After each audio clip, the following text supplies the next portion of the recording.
प्रतीक 4 वर्षानंतर लंडनच्या एका मोठ्या विद्यापीठातून इंजिनिअरिंगची डिग्री मिळवून भारतात परतणार होता.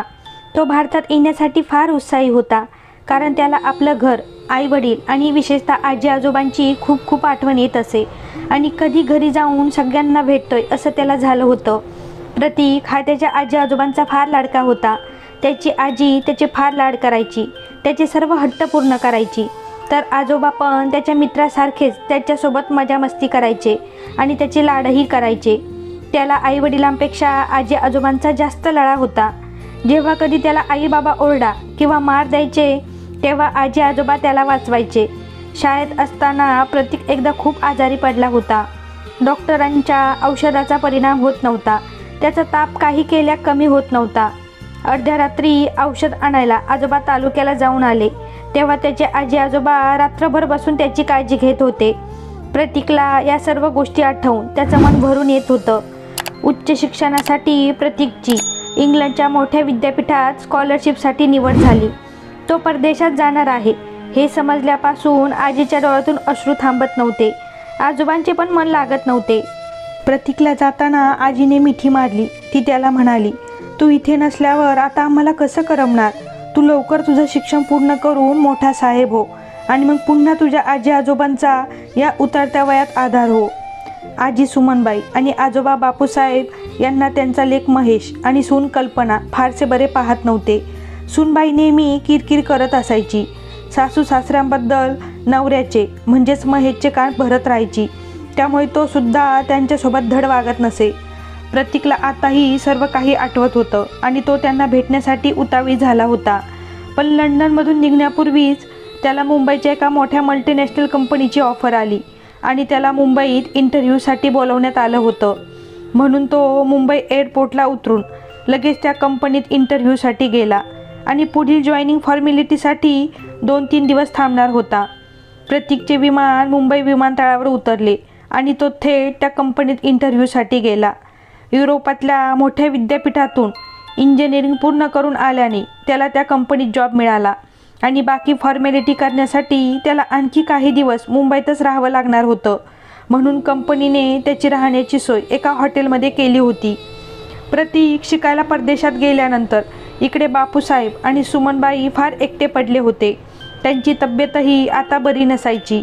तरुणपणी भरपूर कबाड कष्ट करून त्यांनी आपला व्यवसाय मोठा केला होता आणि हातपाय थकल्यावर आता संपूर्ण व्यवसायाची जबाबदारी आणि जमापुंजी त्यांनी मोठ्या विश्वासाने आपल्या एकुलत्या एक मुलाच्या म्हणजेच महेशच्या स्वाधीन केली होती. पण सूनबाईच्या विचित्र वागण्यामुळे त्यांचा मुलगा त्यांच्यापासून हळूहळू दूर होऊ लागला होता.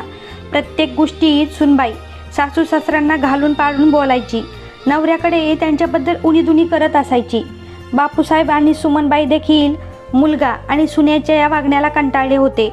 पण त्यांच्याकडे आता पर्याय नव्हता आणि त्यांच्यावर मनापासून प्रेम करणारा त्यांचा नातूही परदेशात शिकायला गेला होता. त्यांनी कसेबसे दिवस काढायचे ठरवले.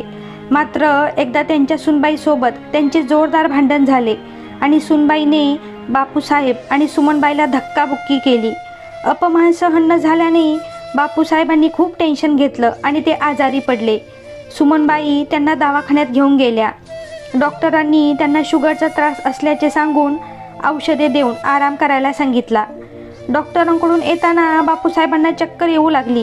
त्यांनी सकाळपासून काहीही खाल्ले नव्हते.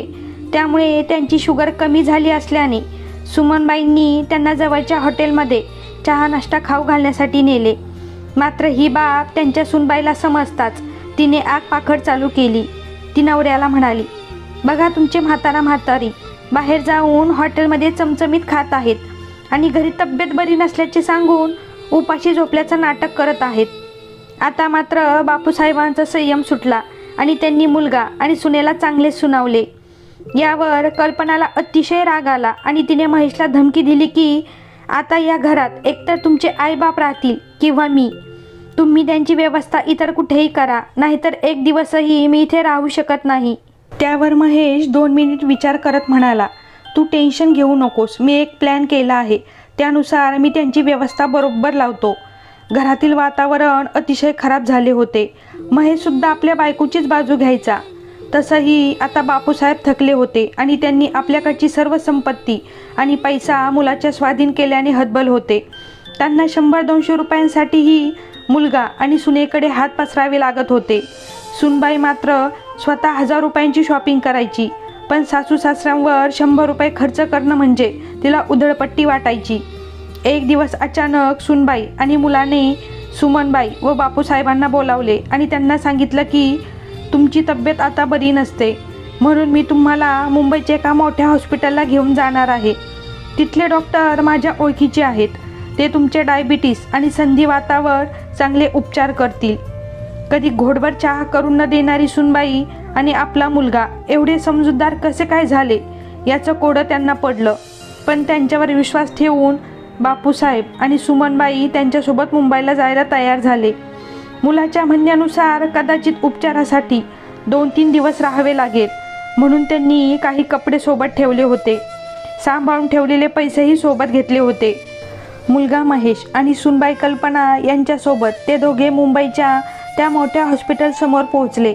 एवढ्या मोठ्या शहरात इतक्या मोठ्या हॉस्पिटलमध्ये लेक सोन घेऊन आले ते पाहून सुमनबाईंचे डोळे भरून आले. त्यांना वाटलं खरंच मुलाला आणि सुनेला बापूसाहेबांच्या तब्येतीची काळजी वाटत असेल, म्हणूनच ते एवढं सगळं करत आहे. एवढे मोठे हॉस्पिटल आणि डॉक्टर नर्सची वर्दळ सुनबाईंनी कधीही पाहिली नव्हती. महेशने आणि सुनबाईने त्यांना हॉस्पिटलच्या बाहेरच्या एका बाकड्यावर बसायला सांगितलं आणि म्हणाले की आम्ही आतमध्ये जाऊन आधी आमच्या मित्राला भेटून येतो आणि डॉक्टरांबद्दल माहिती काढून येतो, तोपर्यंत तुम्ही इथेच बसा.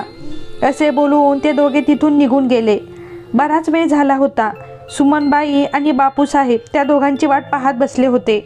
आता आपला मुलगा येईल आणि मग आपल्याला डॉक्टरांकडे घेऊन जाईल या आशेवरती 2-3 तास वाट पाहत बसले.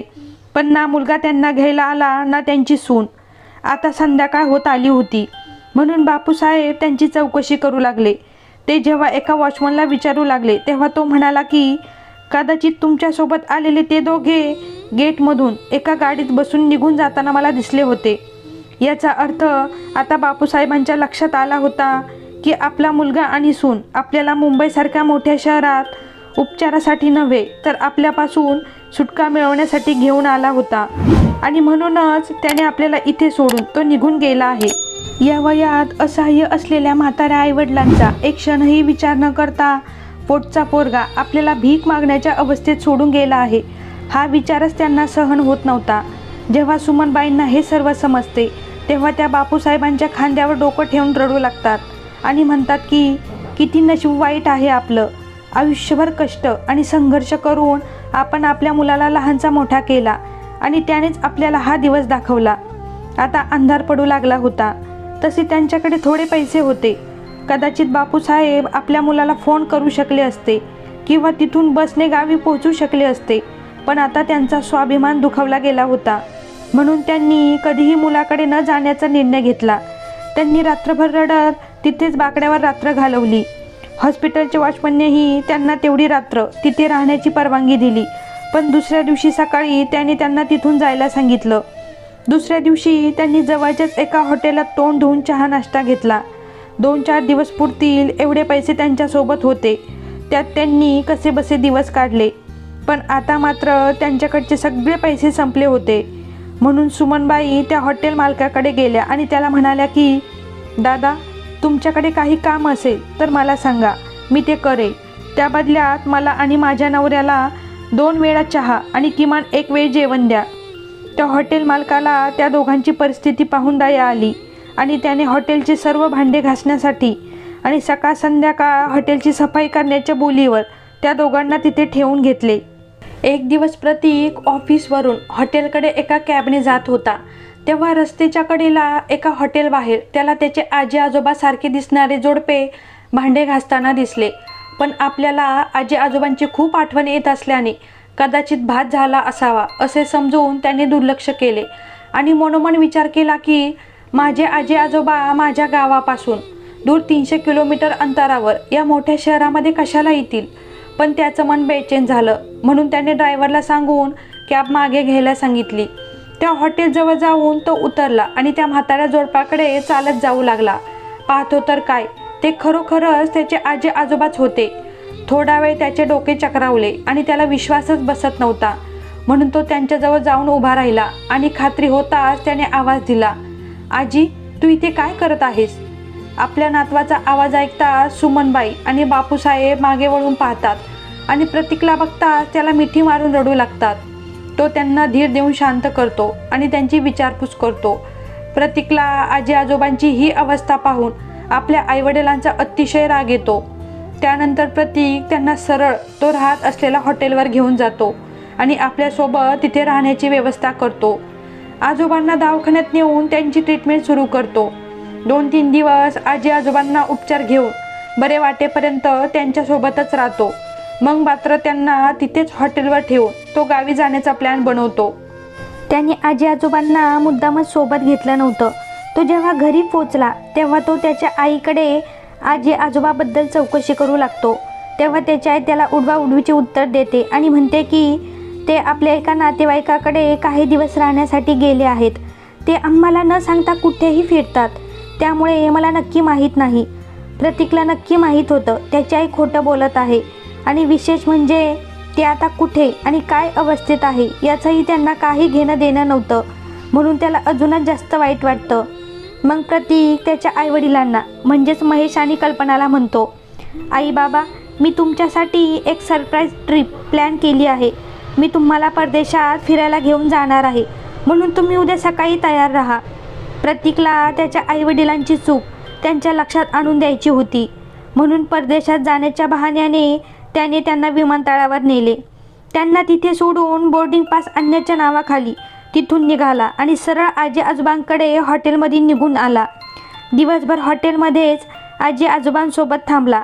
आता संध्याकाळ होत आली होती. दिवसभर त्याचे आईवडील विमानतळावर त्याची वाट पाहत बसले होते. त्याला इकडे तिकडे शोधत होते. संध्याकाळी प्रतीक जेव्हा परत त्यांच्याकडे गेला तेव्हा त्याच्या आईने त्याला घट्ट मिठी मारली आणि ती रडू लागली. ती प्रतीकला म्हणाली, बेटा, तू आम्हाला सोडून कुठे गेला होतास? आम्हा दोघांना किती चिंता लागून राहिली होती. तुझे बाबा तर चिंतेत इकडे तिकडे फिरत होते. जाताना निदान आम्हाला सांगून तरी जायचं की तू कुठे जात आहेस.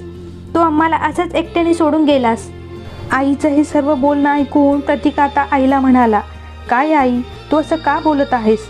तू जेव्हा आजी आजोबांना मुंबईत असेच एकट्याला सोडून गेलीस तेव्हा त्यांना काय वाटत असेल याची कल्पना केलीस का कधी? शिवाय ते आता कुठल्या अवस्थेत आहेत आणि त्यांना आपण परत घेऊन जावे असा विचारही तुम्हाला कधी आला नाही. शिवाय ते आता कुठे आहेत हेही तुम्हाला माहीत नाही. बाबा, तुम्ही तरी निदान आपल्या जन्मदात्या आईवडिलांचा विचार करायला हवा होता. मी तुम्हाला 4-6 तास सोडून गेलो तरी तुम्ही इतके घाबरलात आणि तुमची ही अवस्था झाली तर आजी आजोबांचे काय झाले असेल? माझे हे सर्व बोलणे ऐकताच आईबाबांना घाम फुटला. ते दोघे डोक्याला हात लावून खाली बसले आणि ते प्रचंड घाबरले होते. त्यांच्या तोंडातून आता एक शब्दही फुटत नव्हता. त्यांच्या डोळ्यातून आता अश्रू वाहू लागले होते आणि त्यांना आपल्या चुकीचा पश्चाताप झाला होता. यावर प्रतीक त्यांना म्हणाला, तुम्ही जसे आजी आजोबांसोबत वागलात तसेच जर मी तुमच्यासोबत वागलो तर तुम्हाला किती वाईट वाटेल याचा अनुभव देण्यासाठी मी हे सगळं नाटक केलं. यावर महेशने आपल्या मुलाची माफी मागितली आणि तो म्हणाला, बेटा, मला माफ कर. मी खूप वाईट वागलो आहे. मला माझ्या चुकीचा पश्चाताप होत आहे. प्रतीकचे आईबाबा दोघेही खूप रडायला लागतात. मग प्रतीक आजी आजोबांना त्याच्या आईवडिलांच्या समोर घेऊन जातो. तसा महेश बापूसाहेबांच्या पायावर डोके ठेवून रडू लागतो आणि त्यांची क्षमा मागतो. तो त्यांना म्हणतो की बाबा, मला माफ करा. मी मुलगा म्हणून तुमच्याशी खूप वाईट वागलो आहे. मला माझ्या मुलाने आज खूप मोठा धडा शिकवला आहे. तसेच आईचीही माफी मागून तिच्या गळ्यात पडून रडू लागतो. तो त्यांना विनंती करतो की माझ्यासोबत घरी चला. मी तुम्हा दोघांची खूप काळजी घेईन आणि तुम्हाला काहीही त्रास होईल असं वागणार नाही. बापूसाहेबांनी सुमनबाई मोठ्या मनाने त्यांच्या मुलाला आणि सुनेला माफ करतात आणि मग ती सर्वजण आनंदाने आपल्या गावी परत येतात. प्रतीकलाही आता खूप आनंद झाला आहे की त्याचे आई बाबा आता सुधारले आहेत आणि ते आजी आजोबांची नीट काळजी घेत आहेत. तर मित्रांनो, तुम्हाला ही कथा कशी वाटली ते कमेंट बॉक्समध्ये नक्की कमेंट करून सांगा. आणि कथा आवडली असेल तर व्हिडिओला लाईक करा आणि आपल्या गुंफन या मराठी चॅनलला सबस्क्राईब करा. पुन्हा भेटूया अशाच एका नवीन कथेसोबत. तोपर्यंत धन्यवाद.